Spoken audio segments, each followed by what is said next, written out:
Hello. Hello. Hi, Rob. Good morning. Hi. Nice to see you. Good to see you. Are you well?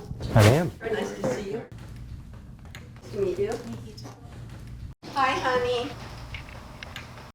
I am Rob Pickens. I am from Little Rock, Arkansas.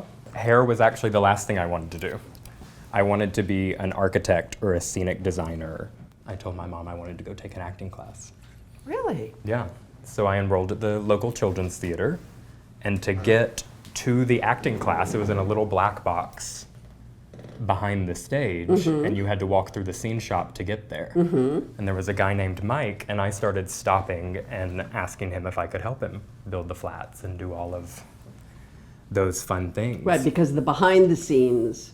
That started to fascinate me. One day I was backstage and saw them do a quick change that they would do in the little shop behind the big elephant door, and they ripped a wig off of someone's head, and I went, wait a minute. I had a drama teacher who said, if you want to make this a career, you should really reach out to the repertory theater. There's this costume designer, production manager, Rafael Castanera, and he will take you and, you know, she said, can you sew? I said, well, my grandmother taught me to make a pillow. And she's like, well, tell him you can sew. And I sent him my little resume. He immediately called me, and I left school early to go interview with the Arkansas rep, and gave me a job in the scene shop. So I sewed buttons and clasps and did all that. And then he said, we're doing Les Miserables. Would you like to help me with all the wigs? There's like 60-something wigs. And I said, absolutely. Wow. And that was my junior year of high school. And that started a whole little theatrical design career. I'm 65 years old this year. I've been in show business since I was 19 years old. My parents are movie stars. Yeah. I've seen wigs, worn wigs for my whole life. I'm fascinated by what you do and how that can transform someone into someone else, or Absolutely. be a big part of it. Yeah, face shape, changing the hairline, just making it look natural. It's all trompe l'oeil. It's tricking the eye. I understand, but that's why you're interested in magic and architecture, which is also, and design, which is... And color, highlights, color, lowlights, undertones. Yeah, so we're starting by taking a pattern, and this is how we capture the shape, the hairline. And it's very simple with a special cello tape. So it takes how long, Rob? About 50 to 150 hours. And that's from taking the pattern, patting the block, and then we build a custom foundation out of lace with very specific grain directions and things, just like custom garments. This is capturing the whole shape of your head, every curve, and then we, based on the photos and the way the pattern looks to our eye, because we've done a couple of these, we then take a canvas and cork block and actually hammer it with a mallet and change the shape.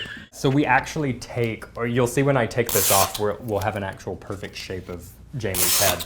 And then we put it on a block that's a similar size, and using polyfill and cork, granulated cork, we actually then start to pad out the shape, so we have an exact So it's exactly replica. your head shape. So now I'm taking some markings. This is when I capture the hairline, so we mark the edge all the way out to the finest hairs. And this is also too where, depending on the character, we can change the hairline shape. If an actor wants it a little further down, they want a widow's peak. All those little things we can do to change the face shape. And then you guys will freak out when you see what happens next. There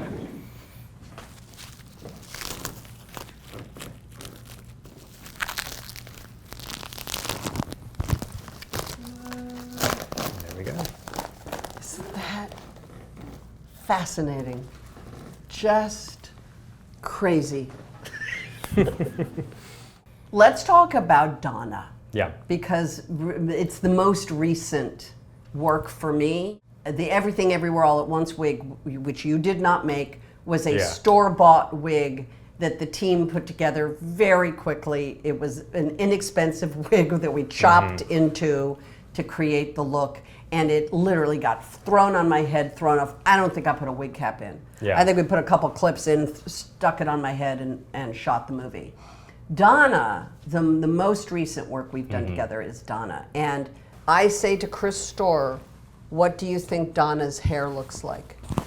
And he sent me this picture in a text that said, I think that's kind of beautiful. And then I asked him what color, and he described it. And I sent it to Rob. And this is what happened.